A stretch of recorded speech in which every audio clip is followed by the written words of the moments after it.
Put it in the Facebook group. Next week. Or after. After good, yeah. Well, ask the question. Tab Central. Check it.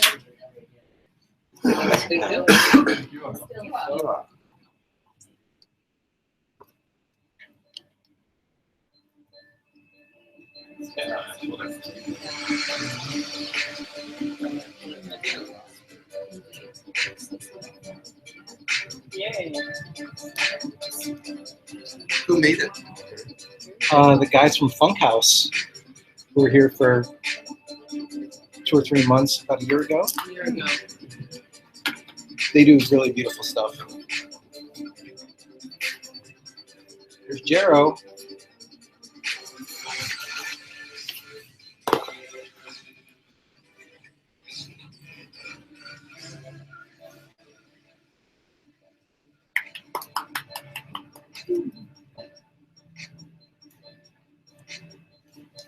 Nice. All right. You guys ready? Yeah. Let's see if I can show my mug to the folks. Oh, I got to take my... There we are. Hey. All right. You guys ready? Yes. It's Tuesday night. Tuesday, June 7th, 2016. This is filter number 86. It's 5 p.m. local time here in Bali at lovely Hubud. It's time for the filter. We got a great show tonight.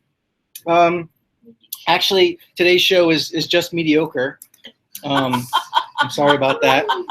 You know, we set a pretty high bar around here, and this week I couldn't come up with a theme.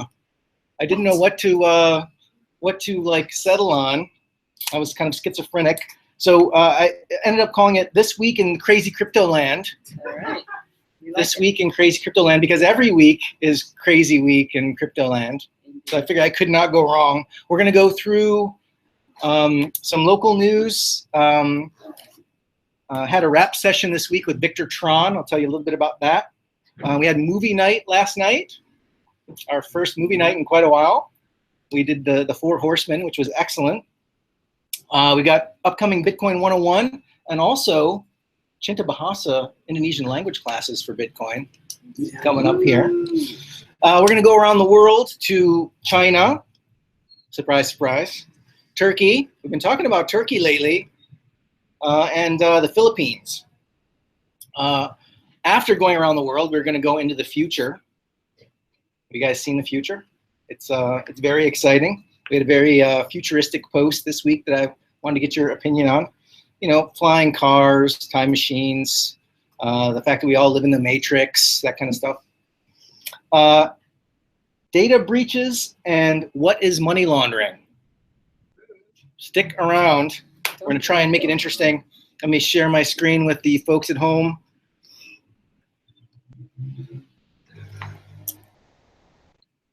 If all goes well, people should be seeing what we see up on the big screen here from the cool conference room.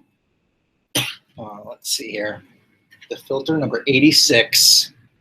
The beat goes on. Show must go on. Rain or shine, monkeys or no monkeys. We're going to give 86 a try here.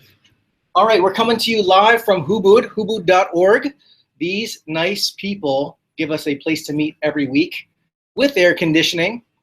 And for JP's sake, a little Glade air freshener. Oh, thanks. Really?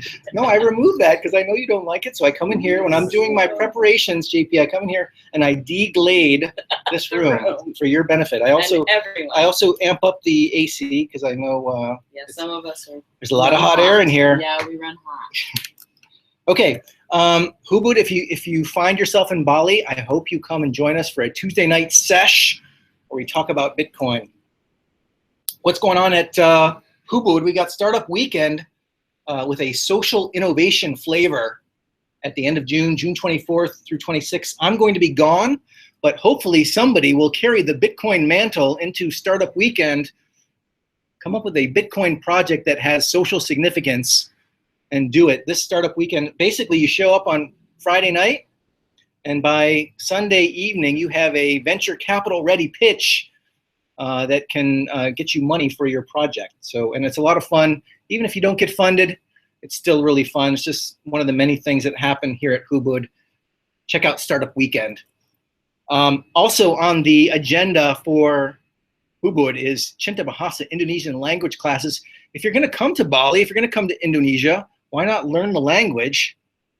You don't even need Indonesian rupiah. You can buy your Indonesian language classes with Bitcoin. Bitcoin accepted at Cinta Bahasa. And do you do that every month or every week, or how does that work? Classes? Yeah, these classes. Well, these ones are crash courses are every Saturday, and we've had about 4 people pay with Bitcoin, and then we have regular private classes and group classes that, like the one you took in Excellent. Early 2014. Bagus. My Bagus. first Bitcoin transaction in 2014. Let's see here. Did you see this? Okay, what's next? All right, so when we're not together in person, we do this thing on the Bitcoins in Bali Facebook group. You too can be famous for 5 minutes by posting something really interesting in the Bitcoins in Bali group, and hopefully it'll catch fire. There'll be a nice flame war for you to defend your opinions on. Check it out. If you're not a member already, you can join the 800 people. I'm sure most of them are real. Actually, I think there's like 30 or 40 actual real people. The rest of them are straw man mining scheme promoters that I'm constantly denying their posts within the group. All right, what else? Oh, Bitcoin 101. What? Bitcoin 101 this Saturday. You know, I don't think I mentioned yet tonight that we're trying to build a Bitcoin economy here. There's lots of merchants that accept Bitcoin, but the thing that the Bitcoin world needs is more end users. So we try to make it easy for people. We try to educate people. We do this on a regular basis. And this Saturday, we're going to do it once again. Hey, Julio. Bitcoin 101, send us your noobs, and we will set them up right. It's a fun morning where we learn about Bitcoin and at the end, magically turn our Bitcoin into a hamburger. Guys, so check that out. Now, what do we do, or what are we trying to do with these masses of Bitcoin users? We're trying to get a Bitcoin economy off the ground, and this is a sampling of Bitcoin transactions for the last few days. And I posted this in the group. I've been doing this thing every Tuesday where I post all the Bitcoin transactions. I'm calling it Transaction Tuesday. Transaction Tuesday. And hopefully you guys will catch on and perform your Bitcoin transactions on this day.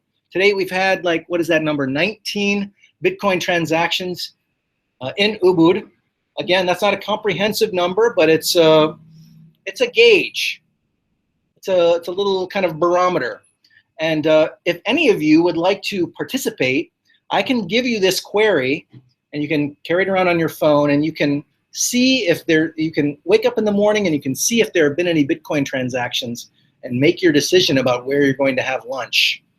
Because we're trying to get off the ground here. This Bitcoin economy is kind of like a overweight, overstuffed albatross, like flapping its wings, trying to get off the ground. And we haven't touched the ground since May 8th. May 8th was the last donut that we had, where we had 0 transactions on May 8th. And yeah, the idea is to get the Bitcoin circulating, to share the wealth, to share the knowledge. We have new Bitcoin users every month through Bitcoin 101, but of course you guys are all the veterans. You guys are all the folks that know what's going on. And what I do is I spend some Bitcoin, and then I replace the Bitcoin, and then I spend the Bitcoin, and then I replace the Bitcoin. I buy my Pulsa, I go to Kismet, I go to Bali Bohemia, and, well, it's a free world we live in. We're after a free world, but I'm just trying to, plant a seed, give you an idea. Maybe you'll make that choice. Yeah. So it's kind of biased, because if you participate in if you count your addresses. It's definitely bias. It's definitely bias. And I'm not going to say that I don't do a Bitcoin transaction at the ATM and then just get my Bitcoins and then do another one 10 minutes later in order to pump up the numbers. I definitely do not do that. I do not do that at all. Never have you ever. And you shouldn't either. But anyway, these figures we can use hopefully to approach new merchants and say, hey, you know, there's a community out there that wants to patronize your business with Bitcoin. Why don't you take the plunge, and we can try and get some people to come to your restaurant or come to your. We need a yoga place. We have no yoga. We have no yoga and no gasoline. So we need to. I don't think we're gonna get like the Pertamax gas station, but maybe we can find one of those little, you know, where they sell it out of the Absolute bottles. I think that could be promising, as long as nobody blows up. We don't need any bad press. Wait, that's gasoline. Yeah. What's cool is this is the 7-day trailing average, and we're up over 10 per day on the average, and we got a nice little trend line going here. This is just So, local, right? This is just local. These are just addresses that I know about. That does not include Tuco Bitcoin, though, does it? No, it doesn't. Mm. It does not. I do a lot of my transactions there. Yeah. Okay. Maybe I'll talk to those guys and see if there's a way to. I don't know. Maybe they can give us some raw figures. I mean, I'm really cognizant. I want this to be kind of generic data. I don't want this to be kind of. But you can geotag it. Maybe they can just say, we just want to know Ubud. Yeah. What's happening in Ubud? I'm sure Yes, they I could do that. think that's a good idea. I think that's a good idea. Mhm. All right. So part of that effort is this get involved. You guys might have seen that little video at the front where we're trying to build up some buzz around what we've got going on here. And if you're listening online, you're thinking of coming to Bali, we are inviting you to come to Bali and hang out with us. Bring your Bitcoin project, bring your Bitcoin enthusiasm, come with your Bitcoin and have a nice lunch, rent a scooter, you name it, you can kind of do it. Like we said, you can't buy gas yet, but we're working on it, and we need your help. I've got a few things. If you want to get involved, you can come to Bali. Hubud will help you. They'll set you up with a phone and a place to live and a Hubud membership. You can subscribe to our YouTube channel, which I hope everyone in this room has done, because we've got stuff coming out there all the time. Join the conversation on the Facebook group, of course, Twitter. Send us your Bitcoin 101 noobs. We always like that. Buy some Bitcoin from the Bitcoin machine, or get an account on bitcoin.co.id. And of course, support your local Bitcoin merchants. You can find those in the Airbits directory or on CoinMap or Bit Islands. So get involved, folks. Obviously, you can see me at any time. I'm here in person. Send us an email or just check out this Bitcoins in Bali, bitcoinsinbali.org page where we're trying to outline what's needed. We've also got this Bitcoins in Bali lab. This is a closed group. It's private. It's very exclusive. We might let you in if you ask nicely. And we're basically kind of trying to coordinate our efforts behind the scenes. There's lots of people here already that are trying to make things happen locally, and we post our ideas and collaborate in this closed group, Bitcoins in Bali lab. That's me. Scratching my chin, thinking about how to make Bitcoin succeed. And is that you, Stephen, with your new glasses? Mm-hmm. Yeah. Yes. I like the beard, man. Yeah, That's pretty good. exactly. And It's a 5 o'clock and show. I always contemplate things in zeros and ones. I think in binary. That's how nerdy I am. And these are my thoughts, and these are Stephen's thoughts right here. 1 1 1 0 1 1 1 Yes. 0. Maybe we should just Like have the whole. Concords? Should we do the rest in just binary? Binary. Like 1 0 1 1 1 0. It'll sound like a modem, right? That was a joke. Modem sounds. Okay, I'll do the binary, and you do the modem I'll do sound. the modem sound. That'll be like the translation. But so we don't overwhelm the Bitcoins in Bali group with practical chatter. That's where we can take it and Oh yeah. start organizing cool events. So Yes. join the group, put in your ideas. Wouldn't it be cool if we did this and had a Bitcoin treasure hunt or whatever, and then we start getting people together to make it happen and get together. and have fun. Yes. Treasure hunt. I like the treasure hunt idea. Any ideas? Yeah. Okay. Like I said, we're doing this thing on Twitter, hashtag Bitcoins in Bali. It's a hashtag that's taken the world by storm. Kind of. I'm going to do my best to try and make that happen right now. And if you're on Twitter, maybe you could give us a little retweet. Basically, that's inviting people to join the Google Hangout, which we simulcast live event. Okay, we also had movie night, and we're going to have movie night every Monday in June. Last night we watched The Four Horsemen. Check this out. I'm going to play this for you.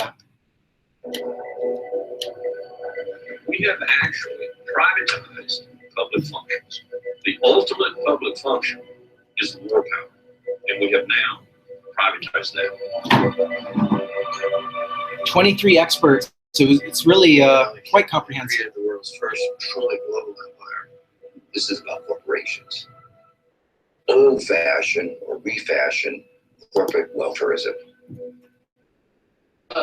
Where everyone speaks about freedom, and the benefits of that freedom accrue to fewer and fewer people as capital and power concentrates.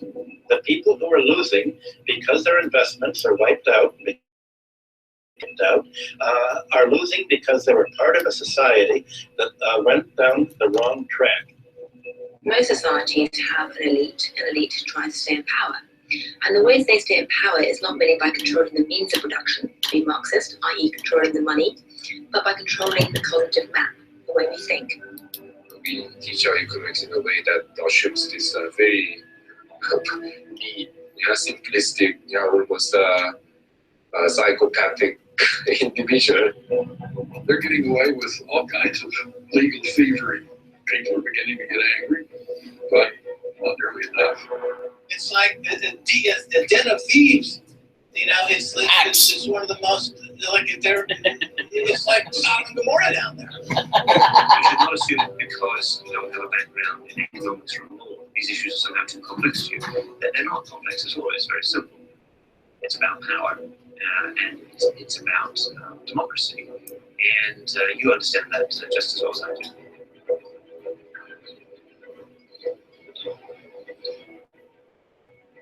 I don't think there's anything deeper than what's on the surface. I mean, intellectuals have to make it look complicated. That's part of their job. All right. So you guys missed it last night, but this movie is available on the interwebs. Check it out, and hopefully this will spark your interest for the next movie night. I don't know what the next movie is going to be, but this is the kind of stuff that we're going to be watching, and it's just good to watch it with people that are thoughtful and have opinions on these things, and do it together. It's part of the what we're doing as a community, trying to get a bunch of active minds in the same place and start to talk. One of the things that I noted about this movie, and I see it with all kinds of documentaries in this space, is the recipe for success seems to be regulation. There seems to be this consensus that we just didn't have enough regulation in 2008, and that's why everything went wrong. And if we just had the right regulations, if Glass-Steagall hadn't been repealed by Bill Clinton, then everything would have been rosy. And I simply don't share that view that regulation will solve the problem. In fact, I think regulation is the problem. I think regulating the money supply, regulating the interest rates, trying to centrally manage a definitive chaotic system that is our modern economy is foolhardy, and that there's too much regulation. Regulation is why there hasn't been innovation in this space. And Bitcoin, of course, is the thing that has come along and stirred the pot, because it's a force of nature that has no head. It's a headless thing that just exists out on the internet, and regulators really have to treat it just like a force of nature, like gravity or the weather, right? So anyway, that was my take on the Four Horsemen, but we're going to watch some other thoughtful movies. I hope you guys will join us. That happens for at least the next 2 Mondays at Bali Bohemia. Check out the Facebook group, and we'll.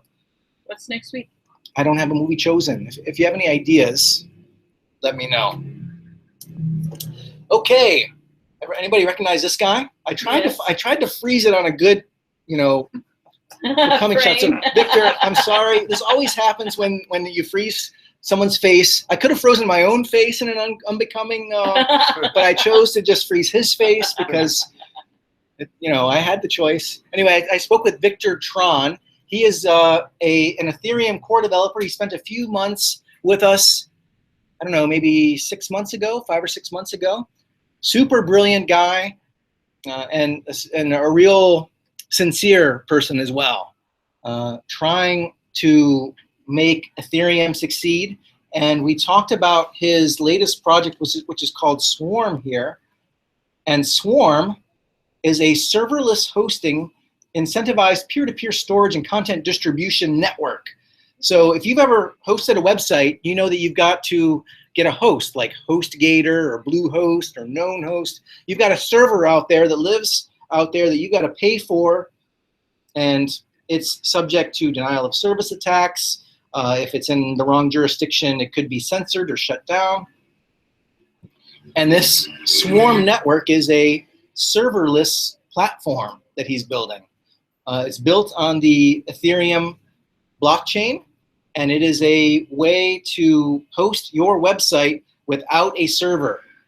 It is hosted by the Ethereum network itself. Pretty interesting stuff. You pay for the server space and the bandwidth using Ether. This is part of what will form the Ether sphere, or the Ether incentivized network to participate. So what's cool about this is if you've got a server out there on the internet, you can participate in this Swarm network, make a little bit of your bandwidth available, make a little bit of your storage space available, and start earning Ether for those resources. Oh, sounds kind of interesting. You don't need to go to Poloniex. You just need to participate in the system itself. One thing that's interesting, check it out. This website itself is hosted on this platform. You see, I've got a browser open, and this is swarmgateway.net. And then you see this BZZ://swarm. Presumably, there will be a browser someday that understands this BZZ protocol. And we will have browsers that are browsing the new internet.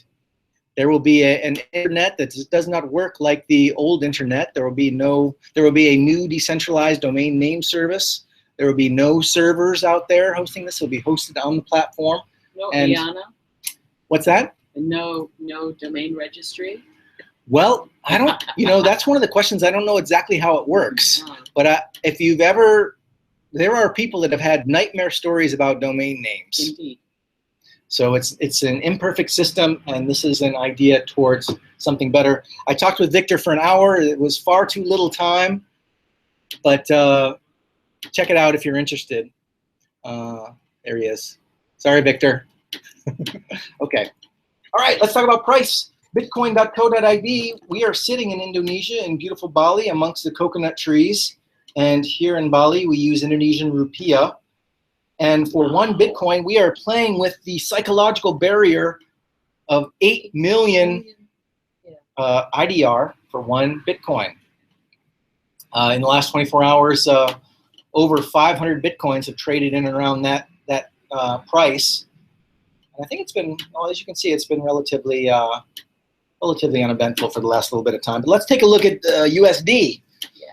Whoa, USD. 589 round US dollars for one Bitcoin. Anybody want to sell me a Bitcoin for $588? Anybody? Anybody? Oh, you don't want to part with your Bitcoin? Oh, okay. All right. Okay, I guess I'll have to. Spent it all locally. Yes. Let's take a look at our time machine. Oh my goodness, up and to the right, up and to the right, up and to the right. Last week we were down here around, I don't know, what was it, 520? Yeah. This is the 1 week view, so this is right where we were a week ago, around 530, and now where are we? Around 589. Yes. Holy smokes. Is this because of the halving? Is this because of China? Is this because of I don't know, any this show right here. It is. It's China. It's all coming. All the volume's coming out of Bali. right out of that Bitcoin machine out there. I think that there's a lot of pressure. There's a lot of pressure around this halving that's coming up, and the recent devaluation of the Chinese yuan. And anyway, we'll get into that in a little bit. There's some very good conversations in that regard on the Bitcoins in Bali Facebook group. The 30-day and the 60-day volatility numbers are up over 2%. Again, we haven't seen this in a very long time. We were kind of approaching something that was normal when we were bopping along between 400 and 450 for all those weeks. But all bets are off. Although the trend is undeniably lower volatility numbers, Bitcoin is still going up and down and up and down and up and down. One thing I found on this website that's kind of interesting is you can compare it to other things. Like, let's graph gold along the same timeline. So you can see gold's volatility over that time is much lower. If Bitcoin is trying to be virtual gold, we've got a long way to go, right? But you can see that these lines are starting to touch every once in a while, right? We're heading in that direction where volatility can be more like yeah, there's a little kiss there, a little kiss there. But if you compare to something like the euro, the USD euro volatility, you can see, oh, that's kind of hard to see, but there's also like some kind of kissing going on over here. And obviously the volatility figures are only going in one direction. And when kiss was a French kiss. Yeah, I don't know. It's all of Europe, so you never know who you're kissing. Anyway, I don't really know what that means, but. But anyway. Oh, let's take a look. It's just getting started over here. Ooh, Ether, that's all over the place, eh? Let's see. It's right here. We don't have a lot of history, but it looks like a roller coaster ride. That's Ether USD volatility. Mm-hmm. So hang on to your hats for that one. But anyway, yeah, once Bitcoin is spread out over the entire economy, this should be lower than any other currency. A Bitcoin price should be a Bitcoin price should be a Bitcoin price someday in the future, and that's why we're trying to get an economy to happen, because every little bit moves us towards that day where our currency isn't inflating away into nothing and disappearing while we're trying to save. Volatility compared to what? I believe this is USD volatility. Okay, so that's the least volatile based on that. Yes, it's does it say here? Yeah, BTC USD volatility. All right. Here is the Bitcoin health check, and Bitcoin, unlike other currencies out there, we know exactly how many Bitcoins exist. It's 15,629,150, or is it? Let's refresh this, because we can do that with Bitcoin. No, it's 15,629,500. It's the same. Okay. So much more. It was 100. Oh, no. Oh, okay. So because it's Bitcoin, we've got a dynamic view of the entire supply of Bitcoin. On the next tab, I'm going to show you exactly how many US dollars exist. No, you're not. Oh, what? I can't. We don't know how many US dollars exist. Oh, that's right. Yes, yes. We can't compare this to US dollars. Sorry, folks. I hope you didn't get too excited about that. The other interesting thing here is that we get every 10 minutes 25 new Bitcoins. Today, those Bitcoins are worth $14,000. So every 10 minutes, we've got $14,000 more Bitcoin out there in the world. But right here, we have the total block count. And when this hits 420,000, this block reward will be cut in half, meaning that every 10 minutes, there will only be 12.5 Bitcoins every 10 minutes.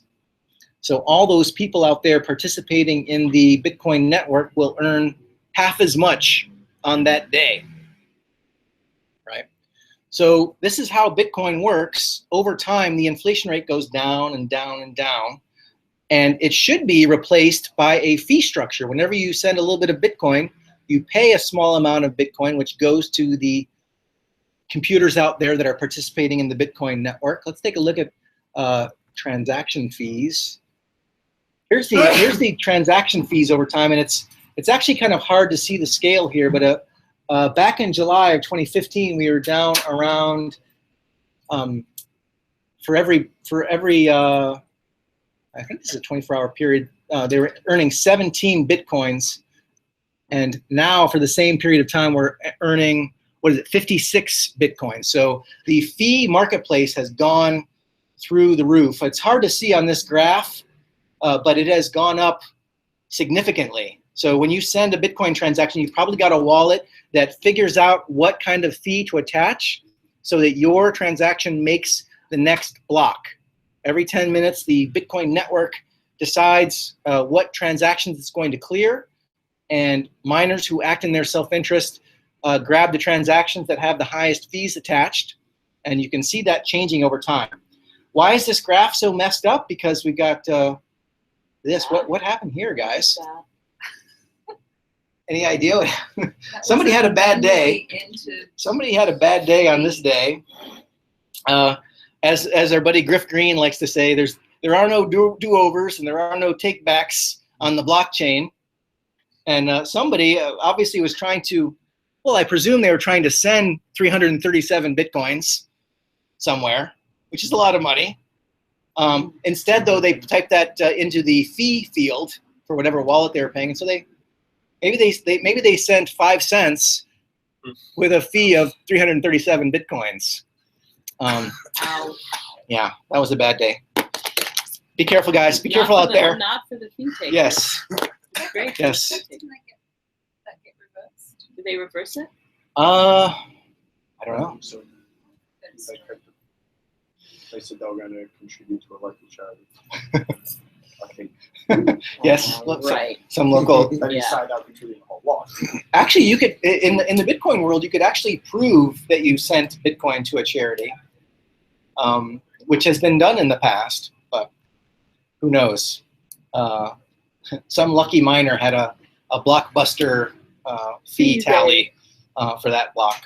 But anyway, the entire Bitcoin ecosystem, though, at some point in time, will need to be replaced by a fee marketplace, right? And so there's pressure for the fees to replace the block reward. But right? 56, they've already replaced it, given that it started on 50. Yeah, well, there's definitely a lot more money transpiring, and of course, the 1 megabyte block size limit means that there is a real contestation for every little bit of space in the next block.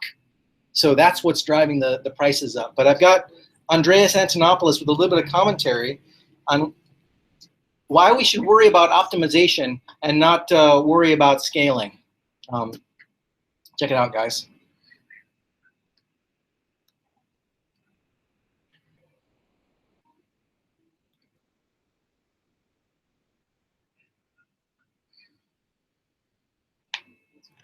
Sorry, folks. Okay, what do I say to the idea that Bitcoin is essentially a trade-off between either cheap transactions or secure transactions, because eventually the reward runs out and you start only getting reward for miners based on transaction fees?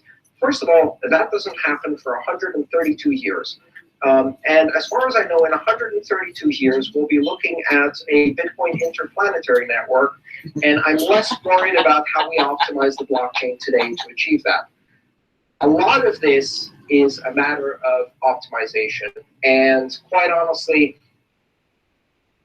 I don't start getting worried about a problem until we start seeing signs of a problem, or even, tiny examples of that problem. Part of my experience comes from reading this kind of concern journalism, I'll call it, to avoid calling it concern trolling. But the idea here is that when I was working on the internet, for example, every year, without fail, there was an article that came out that said, Ethernet has hit the limits of physical science and physics, and here is proof of why Ethernet cannot exceed 1 megabit. And then next year was here's proof the wide Ethernet could not exceed 10 megabits. The year later it was a gigabit. And the year after that it was 10 gigabits. And every single time there was Ethernet's about to die. We've seen that with IP that can't possibly scale. We're going to run out of IP addresses and the whole thing will collapse. Search that can't possibly scale. We're going to run out of ability to do things and it will collapse. Storage, all of these doom scenarios, they assume the technology is static. They also assume that when you have something of value, there won't be someone to innovate and solve the problem. So to all of these problems, what I see is opportunity. In 1995, every article about the internet said that it would fail because you could never find anything. And some people saw that as a problem, and they did a lot of rending and pulling their hair out and crying that the internet would die. And a couple of guys formed Google and decided to solve that problem. Now they've got a 400 billion industry. So you can either look at it as a problem, or you can say, if I solve this, what kind of value can I generate in this industry? And so far, I have not seen any problems in Bitcoin that are unsolvable. These problems are technical, but they are solvable. The concerns are mostly academic, and the network is incredibly dynamic and resilient. So, in summary, I'm not worried about optimization. I'm not worried about scaling. For every one of these problems, I've seen 10 proposed solutions long before these problems are actually real. And I think we're going to see Bitcoin continue to scale, continue to grow, and to adapt to these challenges without any difficulty. All right, so I always like listening to Andreas because he's so optimistic. But there are very smart people that raise very valid concerns about Bitcoin scalability and usability.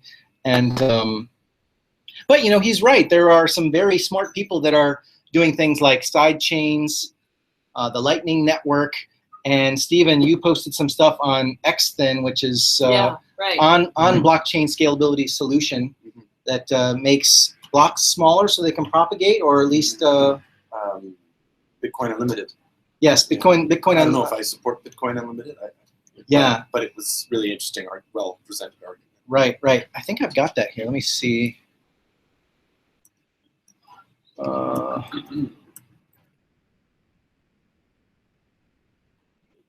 know where that is. Okay. So anyway, here's the Bitcoin transactions. You can see that we're right up here, bumping up against 3 to 5 Bitcoin transactions per second. We're right at the max, but so far so good. I haven't had any problems at all getting my Bitcoin transactions cleared recently, and there are lots and lots of smart people working on this problem.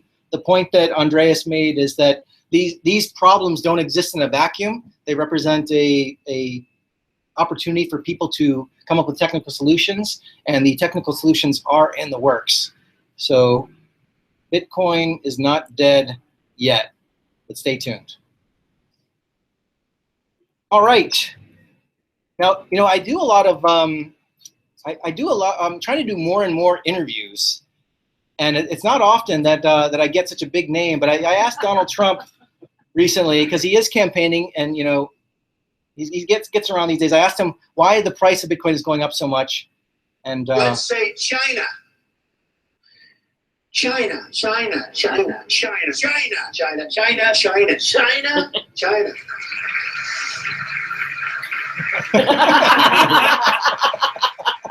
go over to China. You take China. I love them. China. So eloquent, so just ready for the mass consumption. Doesn't beat around the bush. So, and I agree with him. I think China is the reason the price has gone up. So let's go to China. Let's check it out. That's a Chinese flag.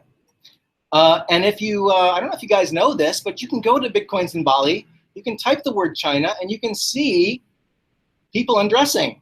No, you can see all of the China-related stories that people are talking about. And there was a great exchange between our own Jin Yuan and Blair.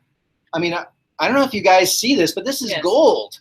I mean, it's really awesome that super smart people are having these discussions in the Bitcoins in Bali group. And honestly, there's some really intelligent discussions going on here. One of the things that this particular post brought up is that China has the majority of the mining capacity, and by all measures, they're also seeing the largest new user uptake. According to BTC China, they've got 10,000 new users every day? I think it's every day. They've got 10,000 new users. And the question becomes, what's going to happen when the Chinese dragon realizes that lots and lots of money is leaving the country via Bitcoin? Obviously, people want to leave with money. We got this post. Surprisingly plump Chinese man stopped at the border. He had a lot of, looks like, crisp $100 bills around his belt. And we've talked about this before. Did you know that the U.S. government does not know where 70% of the U.S. $100 bills are in the world? Well, it looks like a few of them are in this guy's underwear, or at least they used to be. But it begs the question, you know, why is there so much interest in Bitcoin in China? You know, I think there's lots of interesting commentary, and people have commented on the Chinese culture and how they like to gamble and they like to speculate. And then there's also been people postulating that because there are capital controls in China, that you could, if you can convert your renminbi to Bitcoin, then this guy could have a USB key in his pocket and probably draw less attention as he travels. But yes, it's quite compelling what is going on in China. And the other thing I'll just add, and you can read it for yourself, but you know, there begs the question, if Bitcoin is truly decentralized and we're seeing all of this activity in China, is it truly decentralized? You got 80% of the mining power behind the Great Firewall of China. They're calling it the GFC, which is, I think that's interesting because Great Firewall of China, global financial crisis. Coincidence? I don't know. But anyway, if the mining capacity is behind the Great Firewall of China, what happens when the government wants to turn the spigot off? You know, do we have a fork in the Bitcoin blockchain? Do we have a Chinese version of Bitcoin and a rest of the world version of Bitcoin? I think it's very unlikely that there'll be a fork. You know, I think there'll be communication between either sides of the firewall, but it might be a bit of a bottleneck in terms of bandwidth. Mm-hmm. But you know, there's satellite communications, there's shortwave radio, and then you know, there's probably a number of ways that it's going to get past the firewall. But if it really, really did get stopped, which I think is, you know, they would have to stop all VPNs, all encryption, everything. I think Mm-hmm. stop. Yes. I think that's highly unlikely. But if it really did stop, then yeah, there'd be two Bitcoins. There'd be a Chinese Bitcoin and a non-Chinese. Yes. Bitcoin. Well, and of course there are competing blockchains all the time. And you guys who are coming in, if you could just check in and let us know that you're. I'm just trying to get a count on how many people we have in the room each week to gauge if we're how we're doing. Yeah. So Make room for more welcome. miners. Yes. We're going to make room for more miners anyway. Like right now, if Chinese like makes it really competitive for miners, if they were out of the game for the rest of the Bitcoin because they were censored in some way, then more other miners would sprout up around the world because there'd be more. Well, yes, there would definitely be an incentive to, if all of the mining power inside China disappeared, there'd be a quite an incentive for everybody else to get on board. But I think we talked about this last week. It's quite obvious that the Chinese have some proprietary way of boosting their hashing power. So they have an enormous amount of hashing power at their disposal, and it's not entirely clear how they're doing it. And if they were to disappear, there is this doomsday scenario where the difficulty of the Bitcoin network is so high that if a mass of Bitcoin hashing power disappears, we don't have enough hashing power to find the next block, right? Whoops. Hard fork. Yes, so The Chinese government. What's that? Maybe it's the Chinese government. Who's doing all this mining? Could be. Well, the Chinese government is it's well known that they are hoarding gold resources. I would say in anticipation of a global monetary system readjustment based on all kinds of things, not least of which the IMF's special drawing rights, which is based partly on gold and partly on a basket of currencies that are implicitly backed by gold. But if Bitcoin were to play a role in the global financial system someday, it's quite possible that the Chinese government is applying some resources to this question. So who knows? We don't know. But anyway, lots of really interesting discussion within the Bitcoins in Bali group on China. I encourage you to take a look, and it's fascinating. Here's the XThin stuff that you posted, Stephen. Yes. Really worth reading. Well, it's a bit wonky. It's a bit nerdy. I think it's for the audience in the room. I think it's suffice it to say that there are very intelligent people taking a look at this problem. This particular paper is looking at a protocol change that will allow blocks to propagate more quickly through a constrained firewall, so that you have less opportunity for that forking scenario that we described. And what they're describing here is an exponential increase in the throughput on block propagation. The yellow here is with this XThin suggested change, and this gray area is what happens today. So you can see that there's a lot of transactions that are clearing much more quickly, and therefore it's not subject to the bottlenecks, not as subject to the bottlenecks. So I know that's a little bit nerdy. I know there's a lot of scary graphs here, but suffice it to say, I mean, you can see that there are just incredibly brilliant minds on this problem trying to solve these questions so that Bitcoin survives. And it's very encouraging to see this. To dismantle the like milliseconds between a block being found in China and the rest of the world hearing about that. Yes. It would really level up the playing field a lot. Yeah. Yes. And it's available now through Bitcoin Unlimited. So people who run Bitcoin Unlimited nodes have XThin already.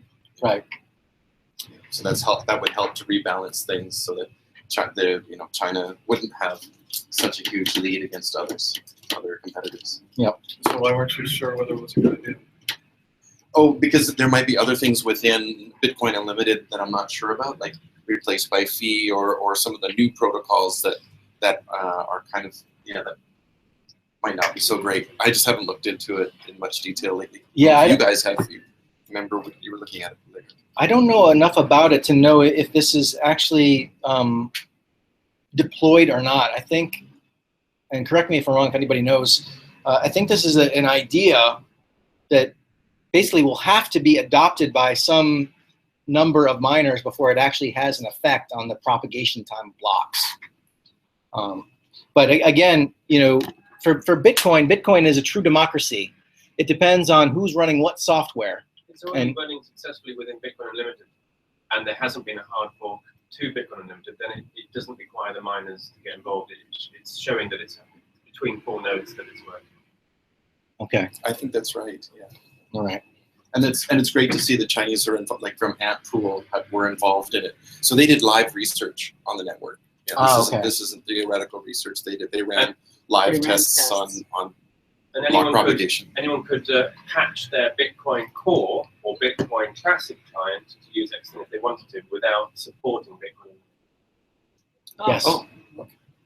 Interesting. All right. Moving on. Here's a few stories from China. This is the guy who had the plump middle. We already talked about him.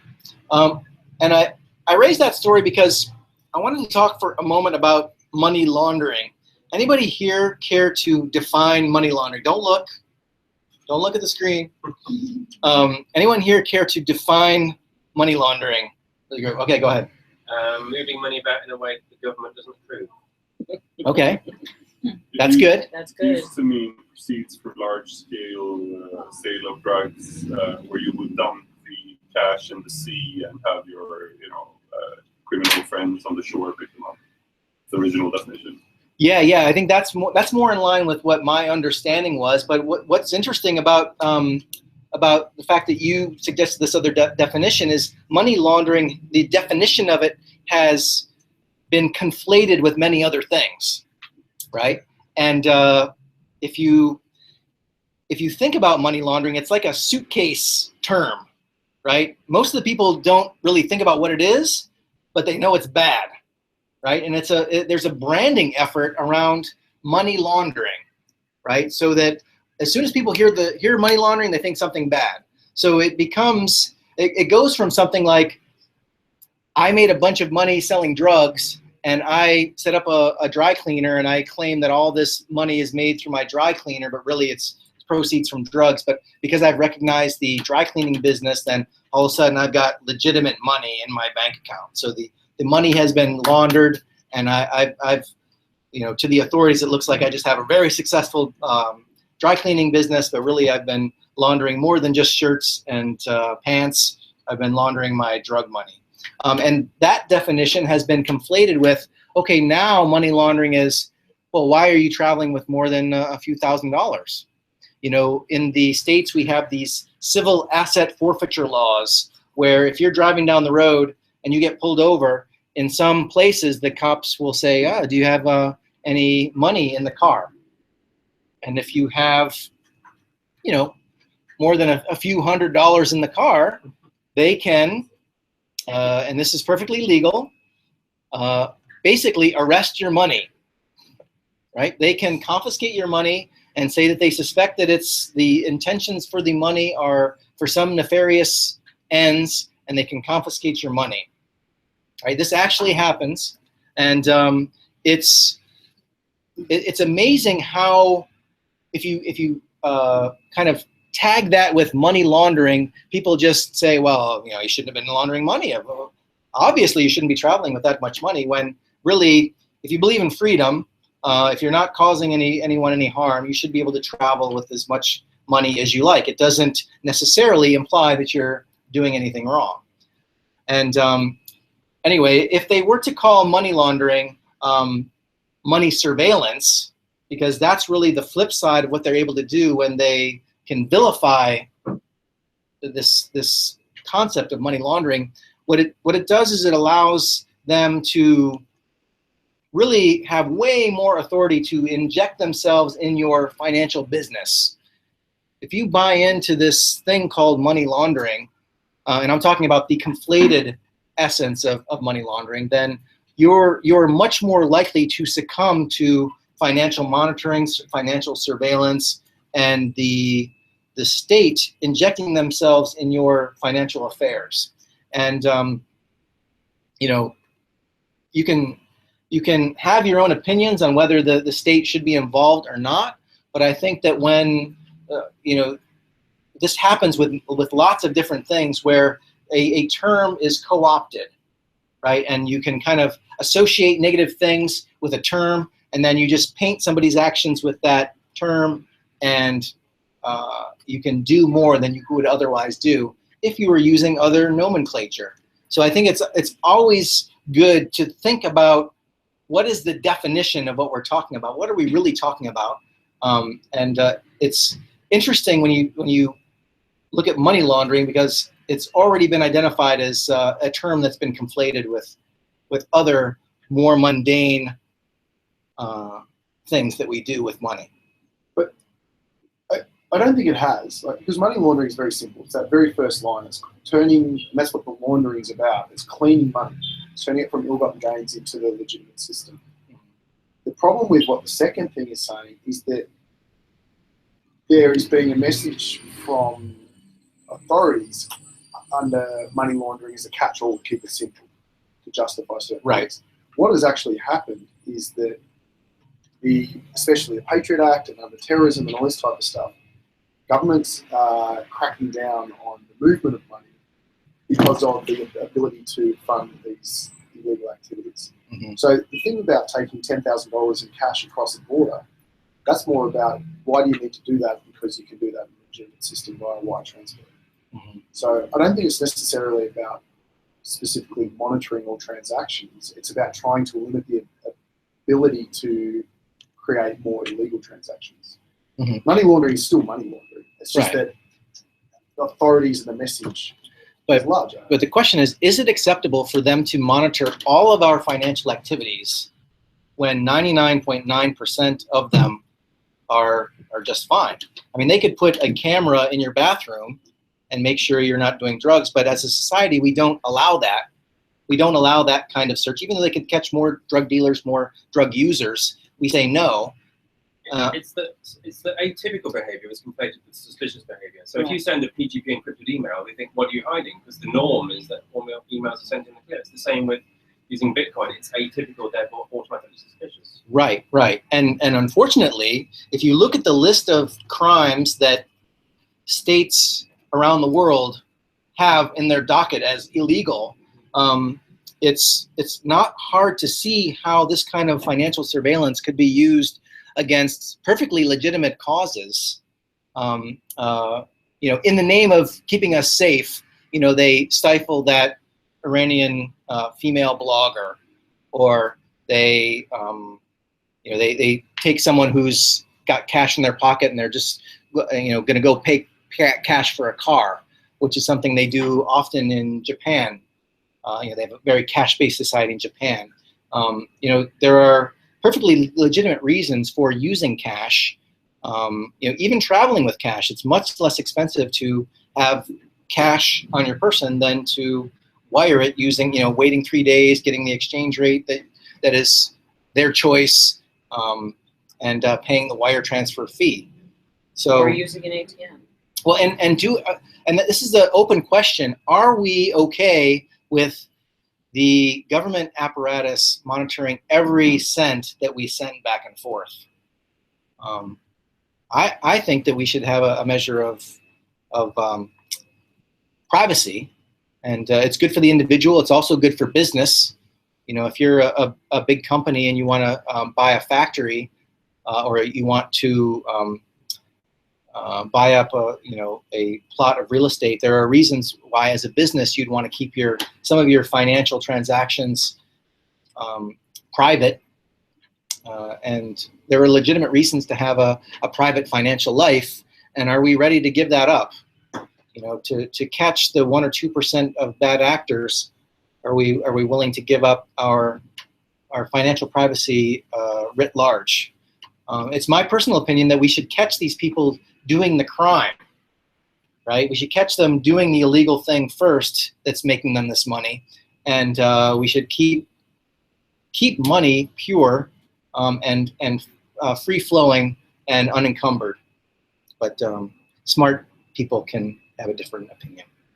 You have a problem of definition with money laundering too. So I guess in the 60s or 70s, if you would ask how much money does it need to be money laundering, I guess the answer would be like $500,000 maybe.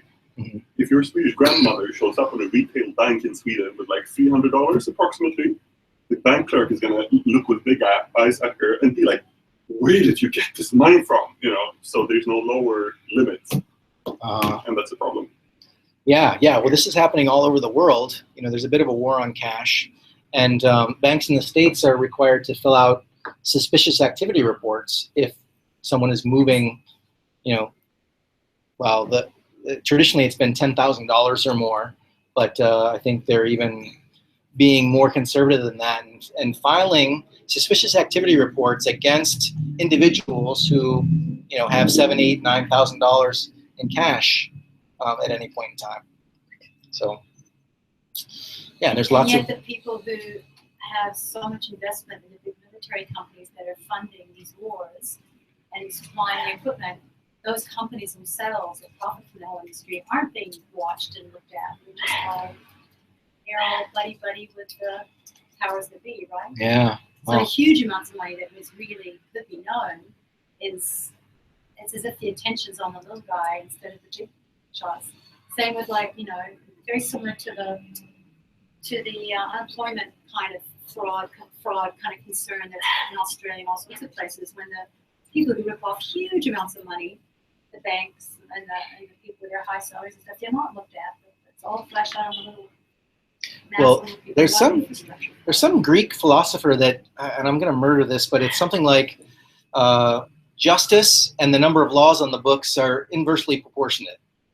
So actually, in many cases, the big corporations and the military, the things they do are legal. Like they've got lots of lawyers that create legal justifications for everything they do, and so it's perfectly legal in the grand sense, and it's the little guy who doesn't have a cadre of lawyers at their disposal, who that runs afoul of these laws and regulations and so on. You look up global finance crimes compliance, GFCC, you'll notice that it was really in 2013 that was established. A lot of the banks started employing people to work for their GFCC departments, and that they're the people that, for example, took my $3,000 when I sold Bitcoin in America. So, and it's called GFCC. What does that say? Finance crimes compliance. Okay. Not that well known though. And is it quite clear, like what's illegal and what's legal and what the right? They take first and ask questions later. Yeah, so if you have money coming in, getting paid in cash from various places in the States, which is what happens to me, then it's suspicious. Yeah. Well, you're a shady character, Edmund, so I can see why they did that. No, it's fascinating. You know, you can kind of laugh at this guy who's traveling and getting done over for traveling with cash, but you know, if it happens to one person, it can happen to any of us. You know, it's not like these things are just happening to other people. And if it's not you today, it could be. So I think it's interesting to think about these things at least. I mean, maybe as a society, we decide it's okay for the government to look at everybody's financial transactions. But right now, I think I'm not sure everybody fully understands what the bargain is these days. Well, it's even under FATCA. It's getting in the OECD. There's a thing coming in next year where all international transactions. I'm sorry, hold on. There's automatic information sharing between countries. So my balance in my bank account in Indonesia will be shared with Australia because it's under an Australian passport. And that's happening all over the world. Yes. Indonesia as a country also requires it starting this year. Yeah, it's pretty much the whole world. This year, all credit card permission has to go to the government, and all accounts held by Indonesian citizens overseas must be reported similar to U.S. system. Yes. But for me, I'm fine with it because this country is corrupt as hell. So. Yeah, so nothing's. I mean, all you have to do is just close down Singapore, and that's where most of the money is. Yeah. Like 260 billion less Singapore. Well, and the flip side of Bitcoin, a lot of people think it's anonymous and nefarious, and it's actually traceable down to the 100 millionth of a unit of measure. It could be a tremendous tool for fighting corruption. You know, if we paid our taxes in Bitcoin or something like it, we could actually find what toilet seat on what aircraft carrier we actually paid for with our tax money if the governments chose to expose that information. So I'm really excited about that. I want to know what toilet seat I bought. But anyway, that's probably a ways off yet. Okay, well, guys, we got to wrap it up. It's been fun. Let me just remind everybody, we didn't even get to go to Turkey. Oh, man, we didn't get to go to the Philippines. Okay, well, we'll see you online for that. We record these sessions, and they go right up on YouTube, on our YouTube channel. And I've been doing some things in between sessions, so I hope you'll choose to subscribe to our channel here in order to catch all the stuff that we're doing in between sessions. And don't forget, we've got Bitcoin 101 this Saturday. Send us your noobs. And every Monday this month, we're going to have movie night. I don't have the details for the next movie night, but it will go on. Just check out the Facebook group, Bitcoins in Bali. And let me just say goodbye to folks. All right, that's it, guys. Thanks for coming tonight. We'll see you same time, same channel next week, Tuesday night.